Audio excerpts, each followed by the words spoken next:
সৎকার মাল দেখাশোনার জন্য একবার রাসূল সাল্লাল্লাহু আলাইহি সাল্লাম বিখ্যাত সাহাবী হযরত আবু হুরায়রা রাদিয়াল্লাহু তাআলা আনহুকে পাহারাদারির দায়িত্ব দেন। রাত যখন গভীর হলো তখন একজন চোর ওই মাল চুরি করার জন্য ঢুকে। সো আবু হুরায়রা রাদিয়াল্লাহু তাআলা আনহু তাকে ধরে ফেললেন এবং বললেন যে তুমি চুরি করতে এসেছো, তোমাকে নিয়ে রাসূল সাল্লাল্লাহু আলাইহি সাল্লামের কাছে আগামীকাল যাব। তো চোর তখন অনুনয় বিনয় করে যে আমি গরিব মানুষ, কষ্টে আছে, আমার সন্তান সন্ততি আছে, আমাকে দয়া করে ছেড়ে দিন, আমি আর আসবো না। পরদিন আবু হুরায়রা রাদিয়াল্লাহু তাআলা আনহু যখন রাসূল সাল্লাল্লাহু আলাইহি সাল্লামের কাছে আসলেন, তখন রাসূল সাল্লাল্লাহু আলাইহি সাল্লাম বললেন যে আবু হুরায়রা, রাতের চোরের কি ব্যাপার? তখন আবু হুরায়রা রাদিয়াল্লাহু আনহু বলেন যে ইয়া রাসূলুল্লাহ, চোর তো এসেছিল, তাকে ধরেও ছিলাম, কিন্তু সে অনুনয় বিনয় করলো যে আর করবে না, দয়া করে ছেড়ে দিলাম। রাসূল সাল্লাল্লাহু আলাইহি সাল্লাম বললেন সে মিথ্যা বলেছে, সে আজ রাত আবার আসবে। আবু হুরায়রা রাদিয়াল্লাহু আনহু অপেক্ষায়, যেহেতু রাসূল সাল্লাল্লাহু আলাইহি সাল্লাম বলছেন অবশ্যই আসবে।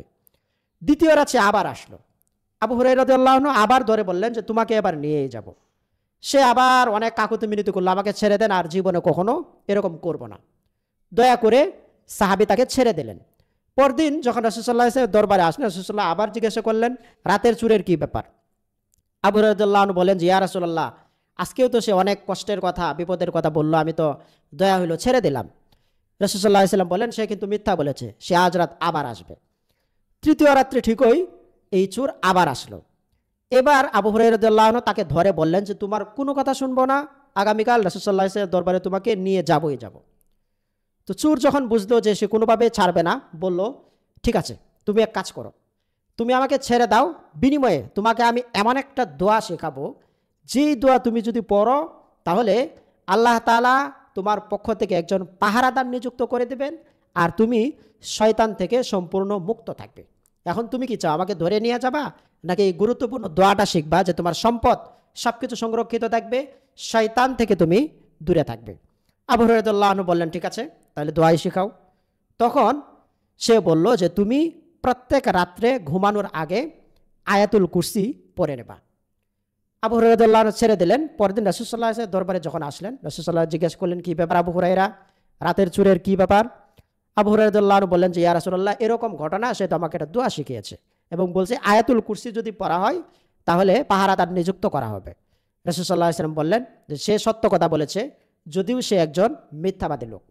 তখন রাসূল সাল্লাল্লাহু আলাইহি ওয়াসাল্লাম বললেন যে আবু হুরায়রা, তুমি কি জানো এই যে 3 রাত যে এসেছিল সেই লোকটিকে? আবু হুরায়রা রাদিয়াল্লাহু আনহু বললেন যে না ইয়া রাসূলুল্লাহ।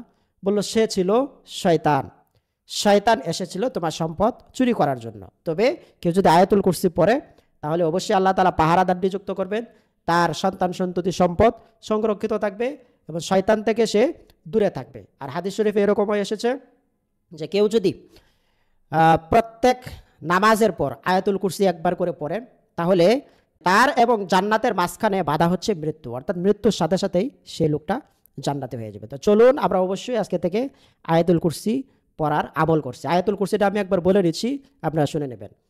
আল্লাহু লা ইলাহা ইল্লাহু আল হাইয়ুল কাইয়্যুম লা তাখুযুহু সিনাতুন ওয়ালা নাওম লাহু মা ফিস সামাওয়াতি ওয়া মা ফিল আরদ মান যাল্লাযী ইয়াশফাউ ইনদাহু ইল্লা বিইযনিহি ইয়ালামু মা বাইনা আইদিহিম ওয়া মা খালফাহুম ওয়া লা ইউহীতুনা বিশাইইন মিন ইলমিহি ইল্লা বিমা শাআ ওয়াসি'a কুরসিয়্যুহুস সামাওয়াতি ওয়াল আরদ ওয়া লা ইয়াউদুহু হিফযুহুমা ওয়া হুয়াল আলিয়্যুল আযীম। এই হচ্ছে দোয়া। সো মুখস্থ না থাকলে মুখস্থ করে নেওয়া ভালো। আল্লাহ তাআলা আমাদের সবাইকে আয়াতুল কুরসির ফজিলত জেনে আমল করার তৌফিক দান করুন। আসসালামু আলাইকুম ওয়া রাহমাতুল্লাহ।